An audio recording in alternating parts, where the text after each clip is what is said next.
po. Isang magandang araw po sa ating lahat. Let me share the screen. Okay, so today we're going to discuss about the Code of Ethics for Professional Teachers. Okay, so here are the objectives.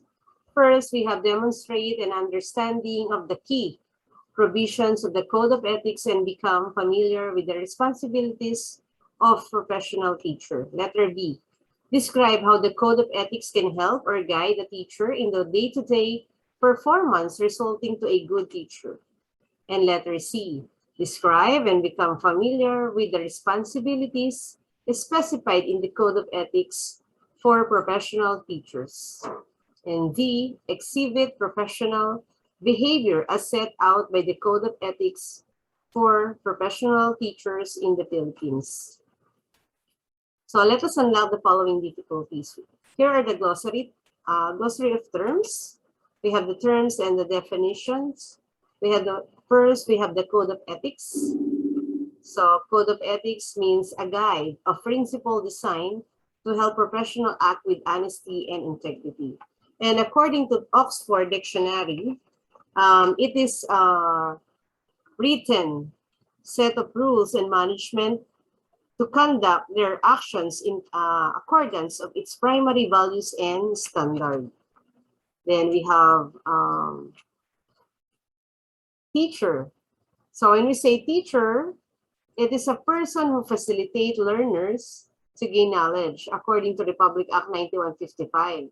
Skills and values that enhance development, and a person who has the knowledge, skills, attitude, and special trainings in teaching, explaining, and educating. Then we have professional.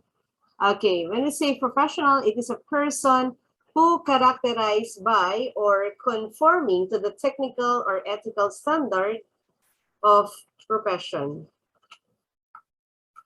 Then we have behavior.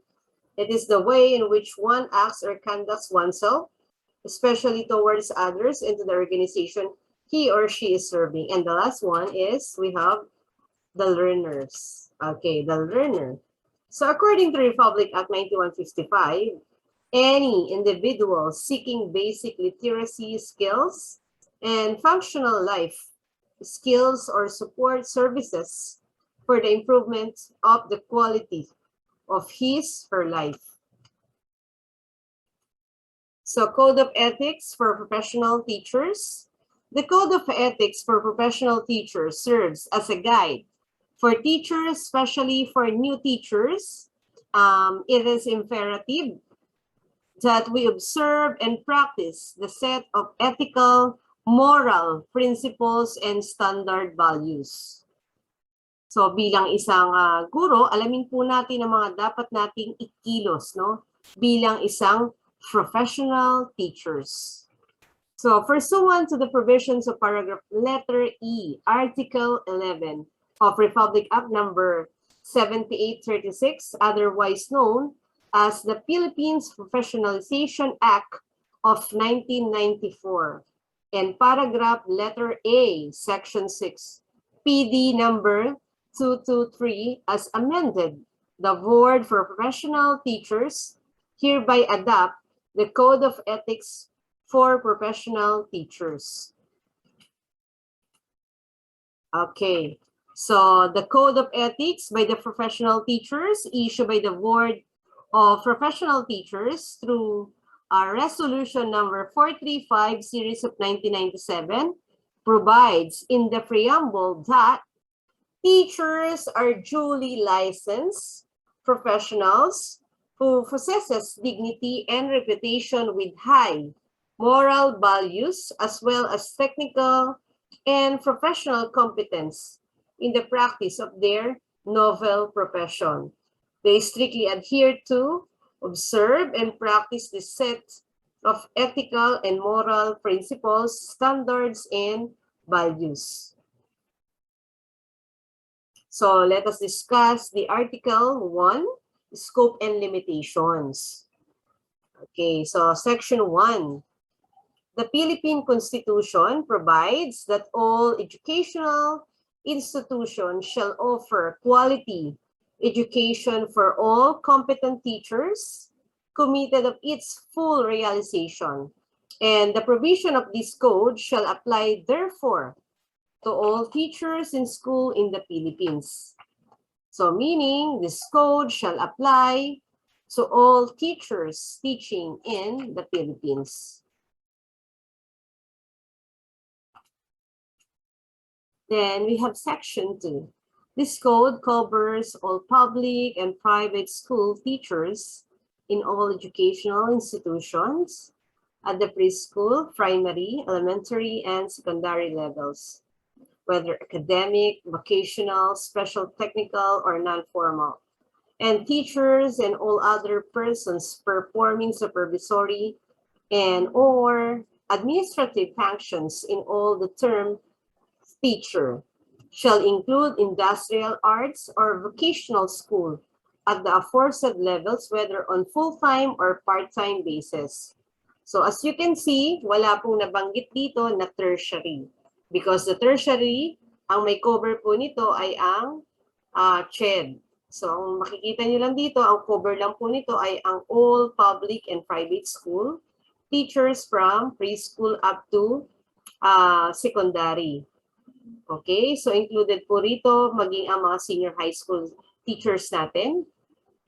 Of course, the technical and non-formal, the vocationals, kasama rin po sila dito. Of course, our supervisor and the principals. No?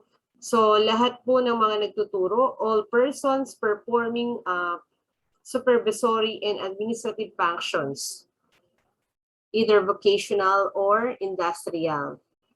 Okay, either full-time or part-time basis. Ito po yung mga covered na section 2. Then we have, of course, we have the article 2, the teacher and the states.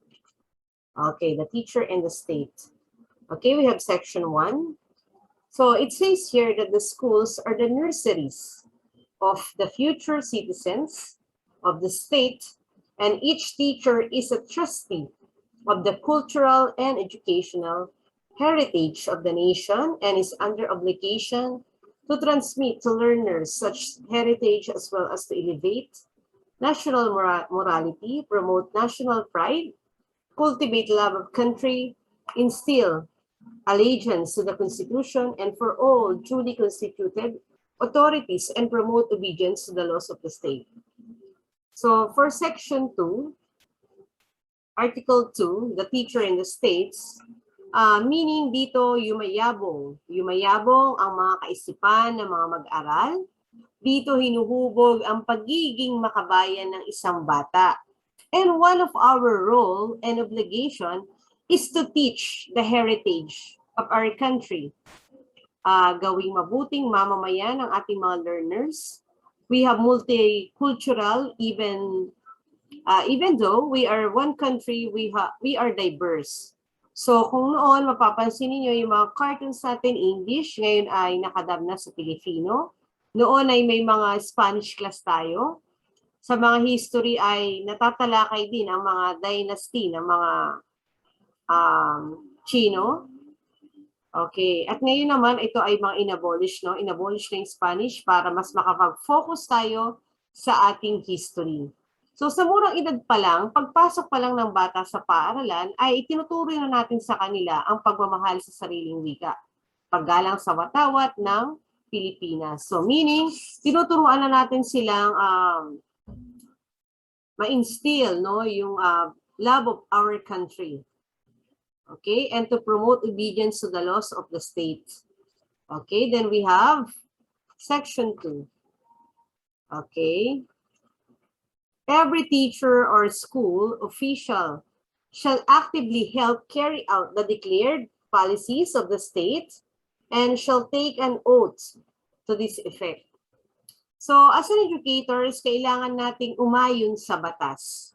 Tungkulin din natin at obligasyon natin bilang isang guro na yung mga batas ng ating pamahalaan ay maipatupad. Kung ano yung batas dapat nating sundin at implement, tulungan po natin yung government natin na maipatupad gaya ng Gaya ngayon. Ngayon ay new normal, no? Yung social distancing, kailangan may patupad natin to, no? Sundin natin yung batas. In short, we should be law-abiding citizens. Then we have section 3. Okay, in section 3, in the interest of the state of the Filipino people, as much as of his own, every teacher shall be physically, mentally, and morally fit. Okay. So, syempre, as a sole individual, we have to be physically, mentally, and morally fit in order to teach effectively. Kaya nga po, di ba, before we start to teach, pinakukuha po tayo ng neuro exam. Okay, then we have section 4. Every teacher shall possess and actualize a full commitment and devotion to duty. Okay? So, in section 4, meaning every teacher shall devote in teaching. Kailangan na isabuhay natin ang pagkakaroon ng full commitment sa ating isinumpaang tungkulin. So, let's say for example, may mga sideline ka. Okay? So, may mga business ka. Huwag natin gawing reason ito, yung pagbebenta para makaapekto sa pagtuturo. Hindi naman masamang magkaroon ng extra income or business basta hindi ito nakakaapekto o nagsasuffer ang duty natin as a teacher. Okay? Then we have section 5. Okay, section 5.